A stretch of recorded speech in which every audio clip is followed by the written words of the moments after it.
ব্যাপারটা এমন না যে আল্লাহ লিখে রেখেছেন বলে আপনি বেছে নিচ্ছেন। যেহেতু আপনি এটাই বেছে নেবেন, তাই আল্লাহ আগে লিখে রেখেছেন।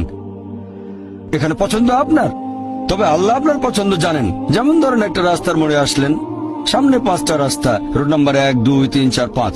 এখানে পছন্দ আপনার, বেছে নিতে পারেন রোড নাম্বার 1, 2, 3, 4, 5। আপনি গেলেন রোড 2-এ।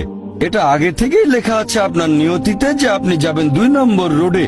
ব্যাপারটা এমন না যে আল্লাহ লিখেছেন বলে আপনি করছেন। যেহেতু আপনি এটাই বেছে নেবেন, তাই আল্লাহ আগে লিখে রেখেছেন। তাহলে পছন্দ আপনার। আপনি চাইলে টাকা উপার্জন করতে পারেন ভালো কাজের মাধ্যমে, হালাল উপায়ে, অথবা পারেন চুরি করে হারাম উপায়ে। পছন্দ আপনার।